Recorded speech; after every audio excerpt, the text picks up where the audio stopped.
নমস্কাৰ। আজি দ্বিতীয় বহাগ অসমীয়া 1941 বৰ্ষৰ দ্বিতীয় দিন। নৱগ্ৰহ চেণ্টাৰৰ সমূহ দৰ্শকক নতুন বছৰৰ শুভেচ্ছা জনাই আৰম্ভ কৰিছোঁ বৃষ ৰাশিৰ আগন্তুক বছৰৰ বৰ্ষফল। ইয়াত বৃষ ৰাশিৰ ইংৰাজী 2019 আৰু 20 বৰ্ষৰ অসমীয়া বহাগৰ পৰা চ'তলৈকে বাৰ্ষিক ৰাশিফল সম্যকভাৱে উল্লেখ কৰা হৈছে। ইয়াত বিবৃত কৰা বৰ্ষফল অসম, ভাৰতৰ অন্যান্য ৰাজ্যসমূহ তথা ভাৰতৰ বাহিৰৰ দেশসমূহৰ বাবেও প্ৰযোজ্য হোৱাকৈ গণনা কৰা হৈছে। সেয়েহে বৰ্ষফলসমূহ হ'ব সাৰ্বজনীন।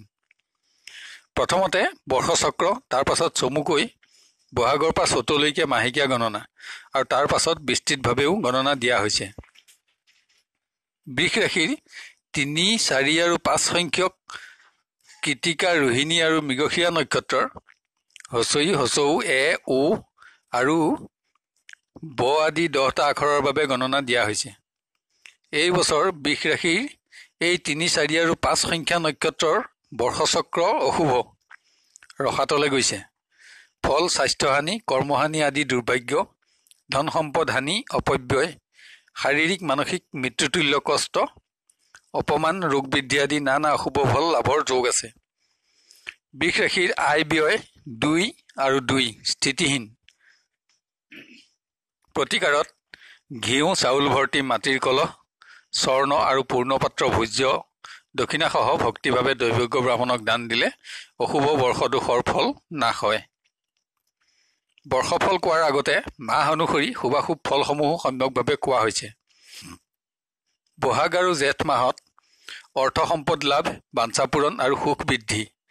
আহাৰত 3 নক্ষত্ৰৰ প্ৰণয়, বিবাহ আদিত শুভফল লাভ। 4 আৰু 5 নক্ষত্ৰৰ অশুভ সংবাদ লাভ, ৰাজ আৰু বন্ধন ভয়, ধন অপব্যয় আদি।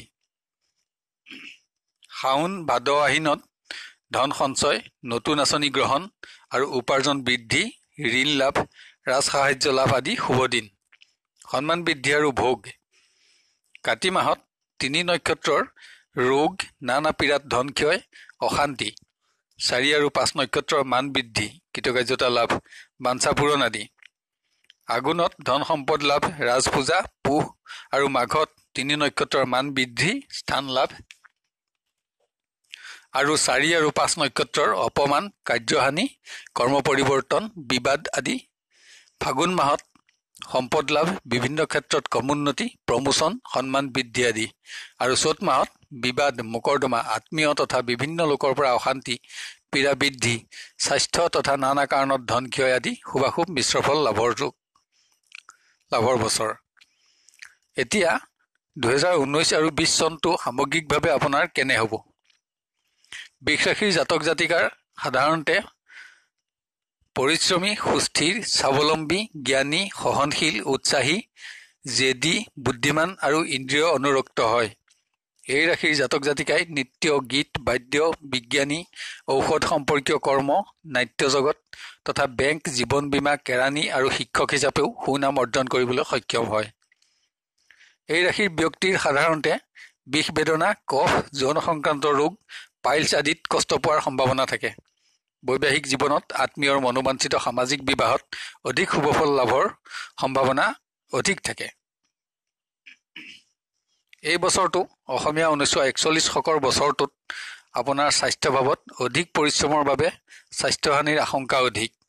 যাত্ৰা আদি যিকোনো পৰিৱেশত দুৰ্ঘটনাৰ পৰাও অধিক সাৱধানতা অৱলম্বন কৰিব। প্ৰথম অৱস্থাত অগ্নি আদিৰ ভয়, শাওণৰ পিছত ৰক্ত সংক্ৰান্ত ৰোগ বৃদ্ধি, ফাগুন মাহত চিকিৎসা বিভ্ৰাটৰ পৰাও সাৱধান হোৱা উচিত। স্বাস্থ্যৰ বাবে সঞ্চিত অৰ্থ ব্যয় তথা ঋণ লাভৰ যোগ আছে।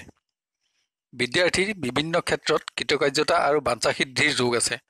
যিকোনো প্ৰতিযোগিতাৰ সফলতাত আনন্দ পাব। উচ্চ শিক্ষাৰ বাবে বিদেশ ভ্ৰমণৰ সৌভাগ্য লাভৰ যোগো দেখা যায়।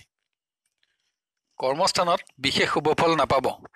শত্ৰু বৃদ্ধি আৰু অশান্তি, ন্যায্য প্ৰাপ্তিত বাধা, প্ৰমোচন বন্ধ আদিৰ অশুভ ফল লাভ। কিন্তু আহাৰৰ শেষৰ পৰা বিভিন্ন ক্ষেত্ৰত কমোন্নতি থাকিব। বাঞ্ছা সিদ্ধিত আনন্দিত হ'ব পাৰিব। এইখিনি সময়ত নিবনুৱাৰ কৰ্মপ্ৰাপ্তি আদিৰ শুভ যোগ আছে। প্ৰেম, প্ৰণয় আৰু বিবাহৰ বাবে জাতক আৰু জাতিকাই উচ্চ আকাংক্ষা, দুঃসাহসৰ বাবে সমাজ বিগৰ্হিত কৰ্ম আদিত লিপ্ত হৈ মোকৰ্দমা আদিত অশান্তি ভোগৰ পৰা সাৱধান হোৱা উচিত। মাঘ মাহৰ পিছত সৎ বন্ধু লাভ, প্ৰেমাস্পদৰ মাজত বিবাহ আদি বহু শুভফল পাব। আত্মীয়ৰ সহযোগিতাতো শুভফল লাভৰ যোগ দেখা যায়।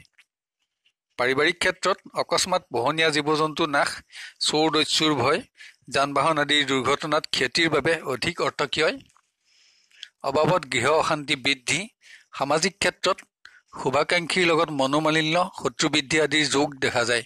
কিন্তু বাঞ্ছিত ভূমি, যান বাহন, গৃহ সম্পদ বৃদ্ধিৰ আদি নানা সুখ সমৃদ্ধি বৃদ্ধিৰ যোগো বিদ্যমান। ব্যৱসায়ৰ ক্ষেত্ৰত ব্যৱসায় সম্প্ৰসাৰণ, উপাৰ্জন আৰু সঞ্চয় বৃদ্ধি, ঋণ পৰিশোধ আদি নানা শুভফল লাভৰ যোগ আছে। কিন্তু সম্পত্তিৰ বাবে মোকৰ্দমা আদিত অধিক ধন ক্ষয়ৰ পৰা সাৱধান হোৱা উচিত। আত্মীয়ৰ পৰিয়ালৰ বাবেও অধিক ধন ব্যয়ৰ যোগ আছে। এই বছৰ আপোনাৰ বাবে যৌথ ব্যৱসায় একেবাৰেই বেয়া। প্ৰতিকাৰত হীৰা ৰত্ন ৰূপত ধাৰণ তথা লোহা বা বগা চন্দনৰ ফুটা ধাৰণ কৰিবলৈ অভ্যাস কৰিলেও শুভফল পাব। শুভ ৰং বগা আৰু হালধীয়া, শুভ সংখ্যা 6 আৰু 3। ৰঙা ৰং আৰু 9 সংখ্যা অশুভ। শুভ দেৱতা দেৱী ভুৱনেশ্বৰী, মংগলবাৰ পালনীয়। শেষত আমাৰ নৱগ্ৰহ চেণ্টাৰ চেনেলটো এতিয়াও যদি ছাবস্ক্ৰাইব কৰা নাই তেন্তে ছাবস্ক্ৰাইব কৰক আৰু কাষত থকা নটিফিকেশ্যন বেলটো টিপক, যাতে আমাৰ প্ৰতিদিনৰ ভিডিঅ'সমূহ আপোনাৰ প্ৰথমতে আৰু সহজতে উপলব্ধ হয়। পুনৰ আপোনাৰ আগন্তুক বছৰটোত সকলো অশুভ দোষ নাইকিয়া হৈ সুখ সমৃদ্ধি আৰু আনন্দেৰে ভৰপূৰ হোৱাৰ কামনা কৰিলোঁ। আপুনি সুখী হওক আৰু দীৰ্ঘ জীৱন লাভ কৰক। ধন্যবাদ।